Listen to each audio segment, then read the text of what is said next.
We're on. All right. First of all, your name, please. My name is Brandt Smith, DT.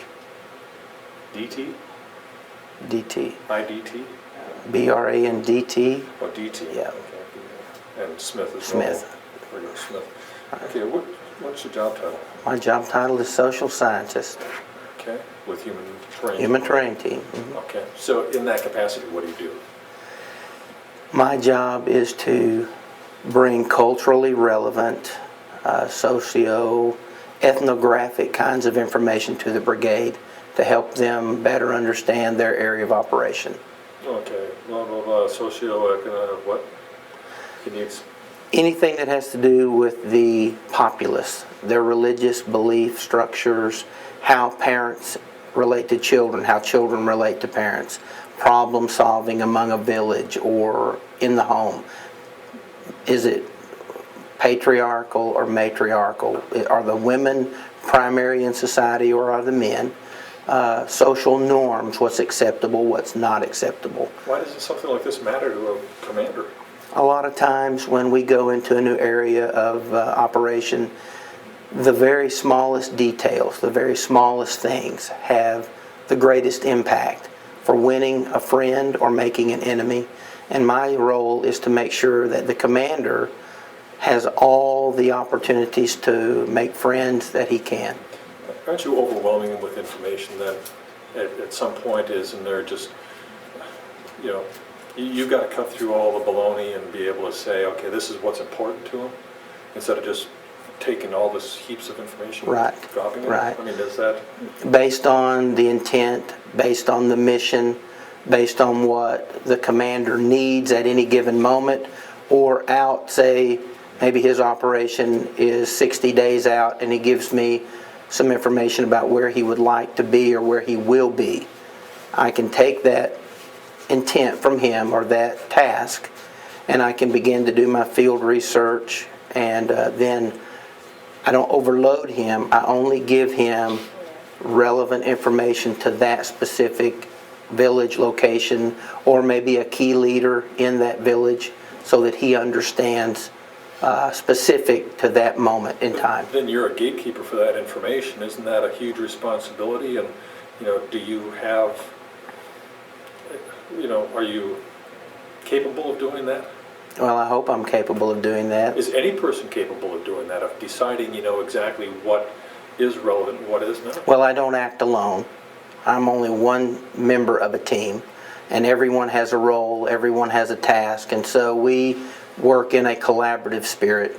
It's not all built on the shoulders of one person. We try to work as a team, making sure that we don't leave anything out that needs to be brought up in a meeting. So there's a lot of responsibility with being a social scientist, but he or she is only one part of the whole. You know, there's a lot of controversy, of course, about the HTS. How do you feel about that? There are people who are saying that, you know, you're mixing science, you know, anthropology type of science with military, and that you're bastardizing the science.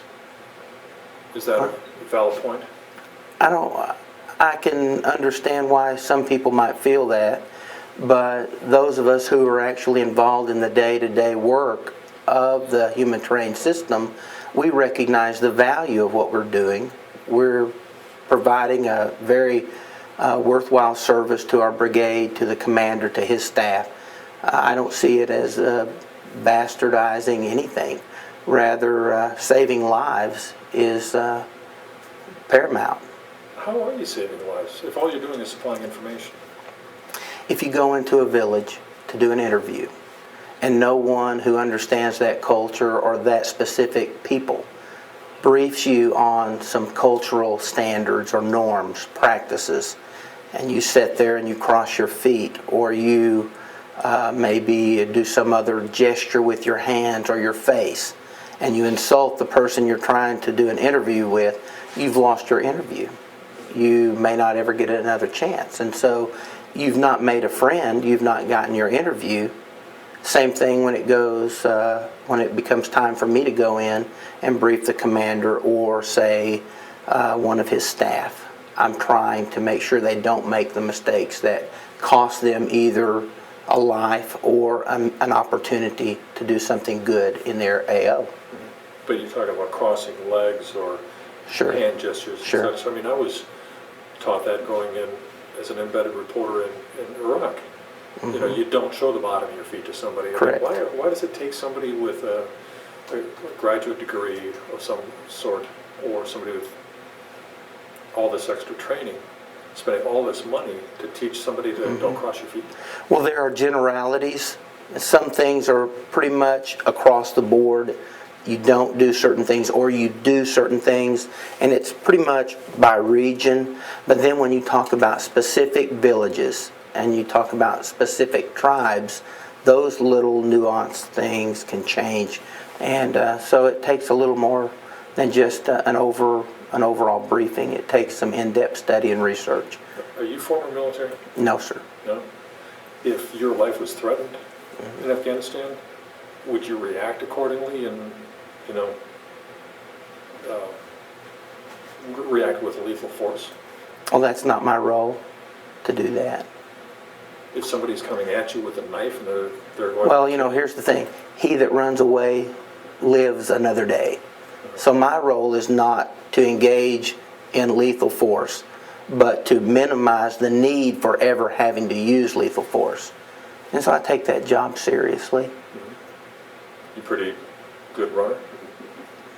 I only have to outrun the slowest person on the team. Okay, okay.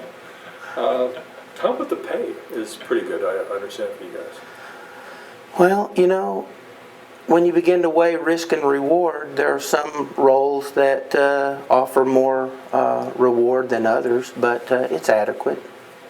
What do you say when you weigh risk and reward?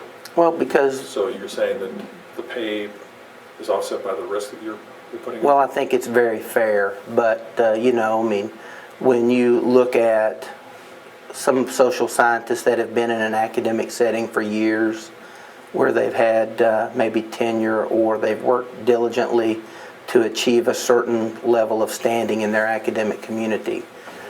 And when this opportunity came about to work as a social scientist in a foreign country, you basically give up that security, the rewards of that other career, to take on the challenge of a new opportunity, and that's where the risk comes in. So are you in this for the money then? Is this a Oh, pretty good absolutely part-time not. job? No, it's not about the money for me. I spent nearly 20 years working in overseas assignments and raised children and did it all on a shoestring. But this is just an opportunity for me to be of service to my country and to the people of Iraq. Okay. Just got to write down some notes here. Okay.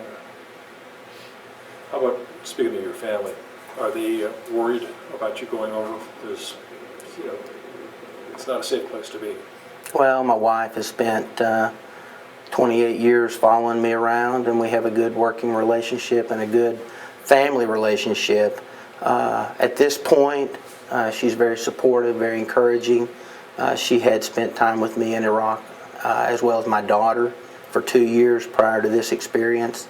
And they have needs that need to be, that keep them behind this time. So I have their blessing and encouragement and their prayers, so they're sending me back.